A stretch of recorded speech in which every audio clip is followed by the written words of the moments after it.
Buenos días a todos. Esta es la parte 2 de las clases que vamos a ir subiendo en videos sobre la arquitectura MIPS. Recuerden que cuando hablamos de la arquitectura, del nivel de la arquitectura, nos estamos refiriendo ya al software de la máquina y en particular al código máquina que puede reconocer el procesador. Por encima de la arquitectura está el lenguaje ensamblador MIPS, que es un nivel en donde se está haciendo una abstracción de la arquitectura. Los temas que vamos a ver de la arquitectura MIPS, y que son los que uno tendría que ver de cualquier arquitectura si uno la quiere comprender, tienen que ver con la máquina general, la computadora en general, el hardware que es visible al programador, generalmente la memoria, los registros y los registros de los dispositivos de entrada-salida, que acá todavía no está mencionado, pero es el hardware que nosotros podemos acceder como medio de almacenamiento cuando se programa para mantener las variables del programa. Un concepto importante es cuando se puede utilizar el lenguaje ensamblador, el conjunto de instrucciones que tiene la máquina, que reconoce, los modos de direccionamiento, que tienen que ver cómo los operandos de las instrucciones son obtenidos por la CPU, y en este caso particular, como es la primera vez que estamos viendo una arquitectura real, la diferencia entre lenguaje ensamblador y lenguaje máquina. Nosotros en esta segunda parte ahora vamos a volver a repasar la memoria, vamos a hablar un poco de los registros del procesador y vamos a ver al menos una instrucción de transferencia de datos entre la memoria y el procesador, es decir, en la clase de hoy. Repasemos la visión general de la máquina. Acá tenemos el diagrama de bloques que vimos en la clase anterior para repasarlo nuevamente. Los tres componentes principales son el microprocesador, que es donde está la CPU. En este caso hay una sola CPU con un coprocesador de punto flotante y el coprocesador 0, que siempre está presente en toda arquitectura MIPS. Un bus que nos interconecta el procesador con la memoria RAM y los dispositivos de entrada-salida, que pueden ser varios, así que acá este recuadro se podría repetir. Esta es la visión general. En el caso particular de MIPS, el coprocesador 0 es de la arquitectura MIPS. Ustedes no van a tener este coprocesador 0, por ejemplo, en una arquitectura x86 de PC o en una arquitectura RM de los smartphones. Esto es propio de los microprocesadores MIPS. Estos que están acá son registros de este coprocesador. La CPU general tiene 32 registros, tiene una unidad que puede multiplicar y dividir y tiene una unidad aritmética lógica. Y el coprocesador 1 puede no existir. Algunos procesadores MIPS no tienen coprocesador de punto flotante y algunos otros sí, o sea que este es un coprocesador opcional en la arquitectura MIPS. Si lo tiene 32 registros para guardar valores de punto flotante y una unidad aritmética que sabe hacer operaciones en punto flotante.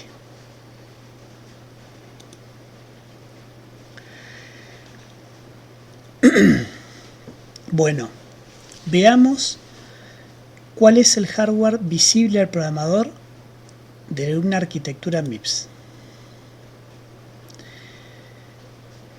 En principio, la memoria, que es visible en todas las arquitecturas, en MIPS tiene ciertas particularidades. La memoria total máxima posible en una arquitectura MIPS de 32 bits, con palabra de 32 bits, es de 4 GB. Esa es la cantidad de memoria direccionable máxima por la máquina, por la computadora. El que direcciona, el que puede enviar direcciones al bus es el procesador. Así que la cantidad total máxima de memoria que puede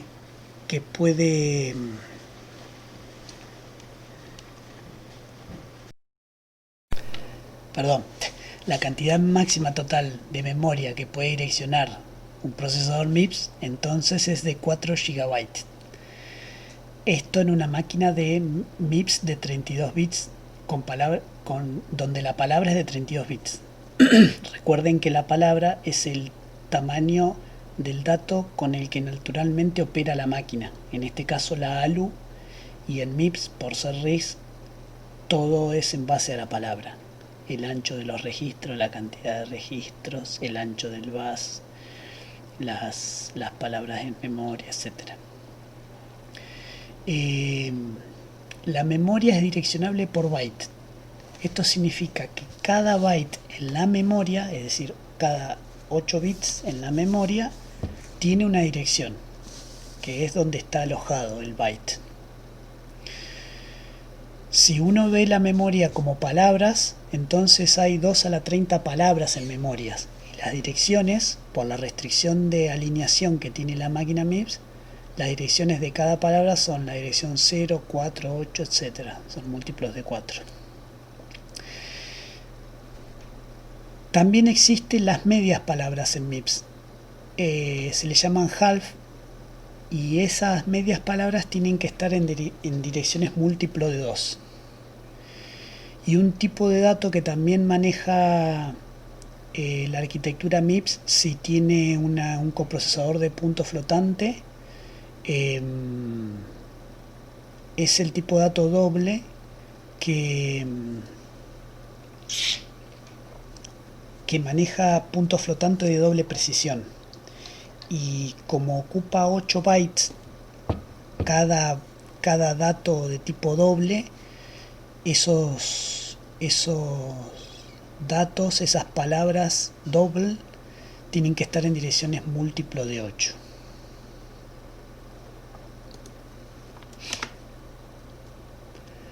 Bueno, seguimos con la organización de la memoria.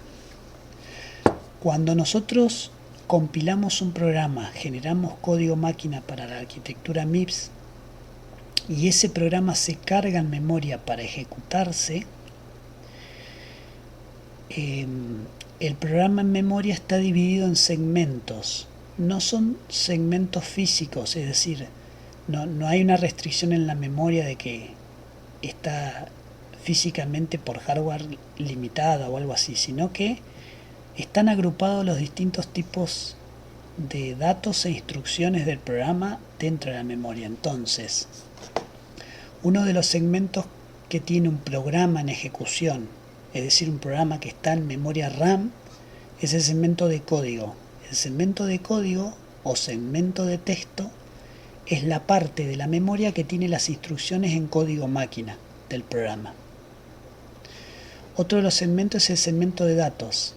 El segmento de datos está inmediatamente después del segmento de texto, o sea, después de las instrucciones está el segmento de datos, y en este segmento de datos se ubican las variables globales del programa en ejecución.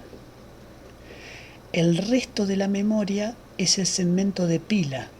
Como la pila puede crecer, porque la pila se utiliza a medida que se van llamando a funciones, procedimientos o métodos, entonces la pila puede crecer, ese segmento crece de direcciones más altas a direcciones más bajas. A medida que se van llamando a funciones hay que usar más pila. En este segmento de pila se ubican principalmente las variables locales. Acá tenemos un ejemplito donde vemos un pequeño programita en C que tiene definido una variable global, que es A. Después tiene la función main. Dentro de la función main está definido B, de tipo entero, es decir, de tipo Word, serían en ensamblador de MIPS. Y luego hay una instrucción acá, una sentencia en C, que es volver de la función y haciendo A más B.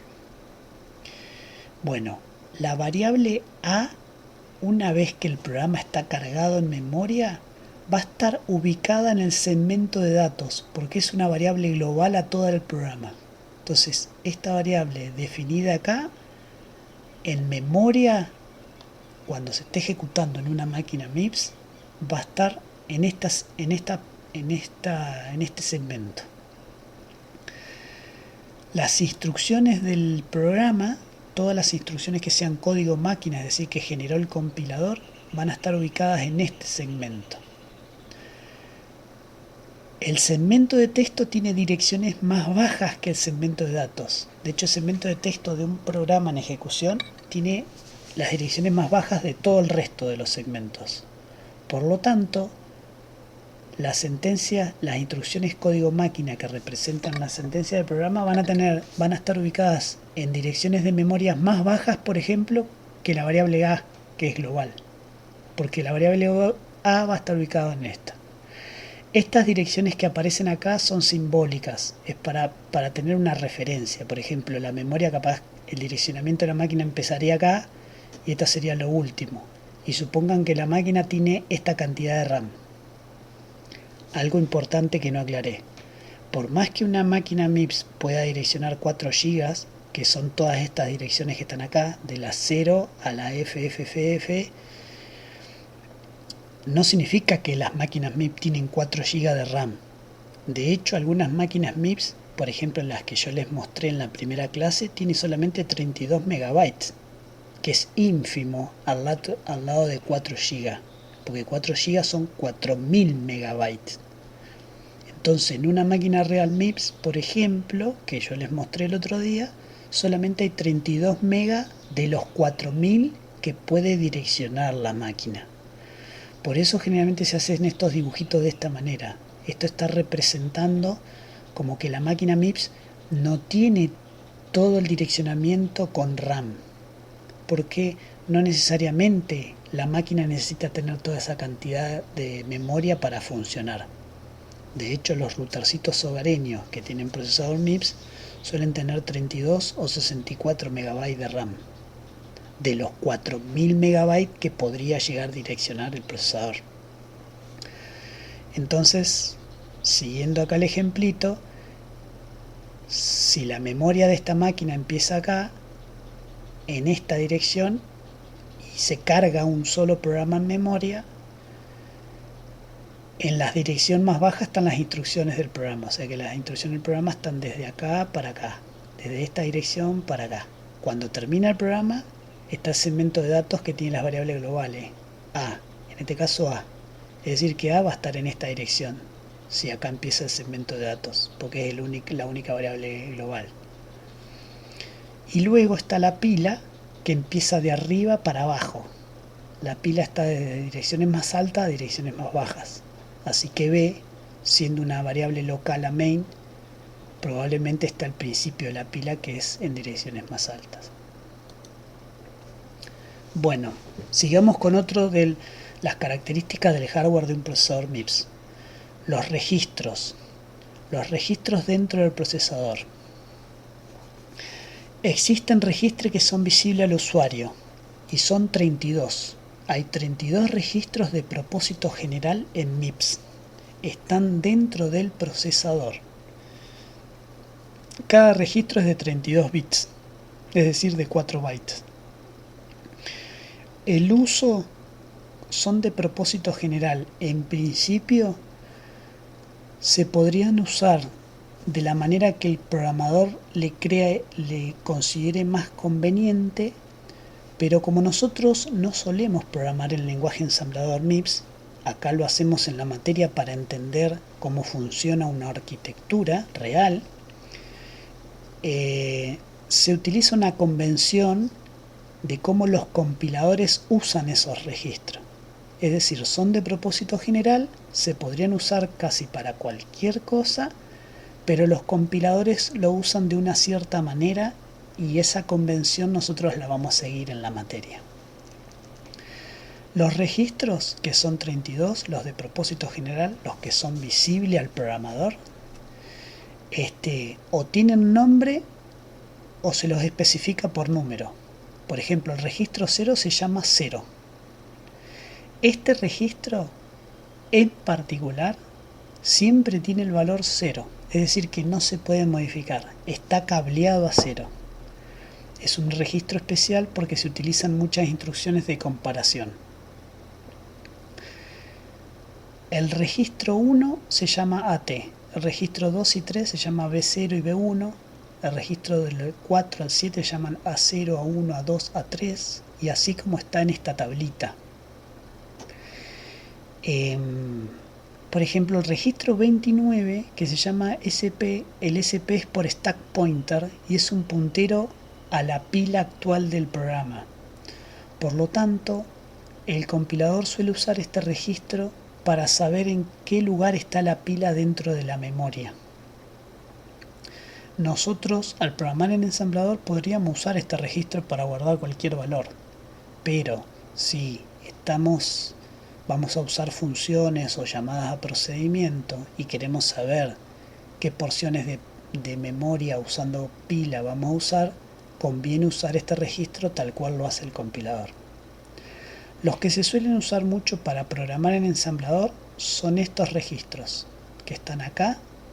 Los T a T7 son temporales, los S0 a S7 también son temporales, pero se mantienen entre llamadas a funciones. Eso lo vamos a ver más adelante con la convención de llamada.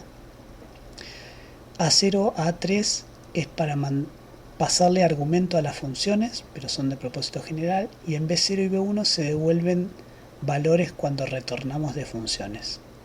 Usualmente al programar en ensamblador los que más usamos son estos. El RA se actualiza cada vez que se utiliza una instrucción de HAL. Y por ejemplo, estos registros que están acá están reservados para el sistema operativo de la máquina.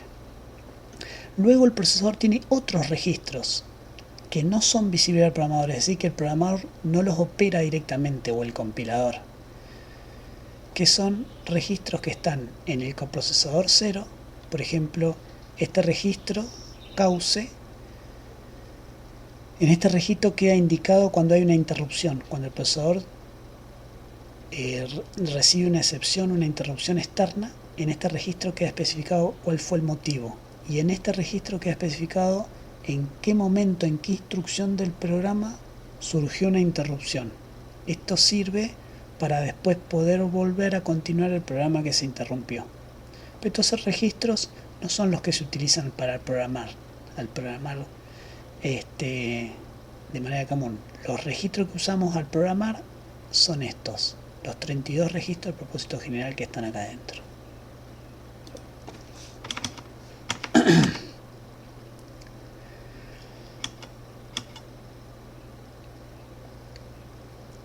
Bueno, otra de las cuestiones que hay que conocer para entender una arquitectura son sus instrucciones a nivel código máquina. Nosotros para la arquitectura MIPS vamos a ver las instrucciones principalmente en lenguaje ensamblador, porque el lenguaje ensamblador es una abstracción de la arquitectura y la mayoría de las instrucciones en lenguaje ensamblador se traducen directamente a una instrucción máquina. En MIPS hay 3 clases de instrucciones en la arquitectura. Las instrucciones de transferencia de datos, que es para mover datos entre la memoria y el procesador. Las instrucciones aritmética lógica son instrucciones que operan, que pueden hacer cuentas o hacer operaciones lógicas como AND, OR. Y instrucciones de flujo de control son las que nos permiten hacer construcciones if then else, o bucles iterativos, o llamadas a funciones.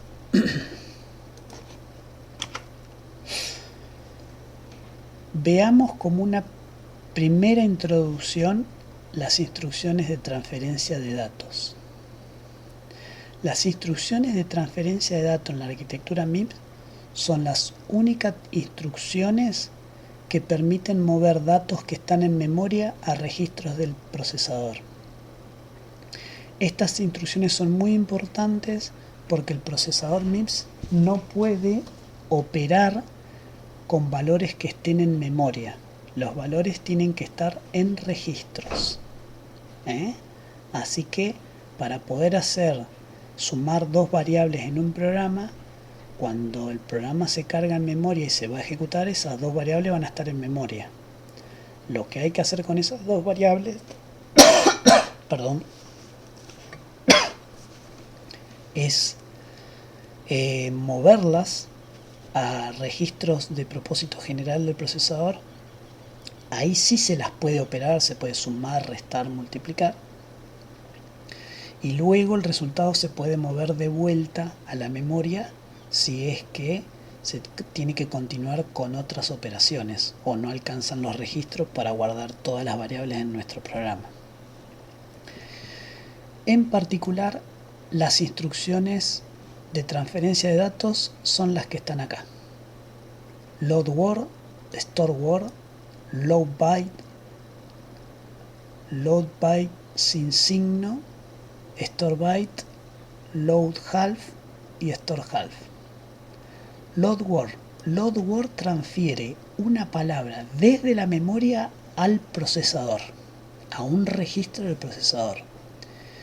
SW hace la inversa, transfiere un dato desde el procesador, una palabra completa, la W es de Word, es decir que transfiere 4 bytes. Transfiere una palabra completa que está en un registro del procesador a la memoria. Por eso es de almacenamiento. Carga es cargar un registro.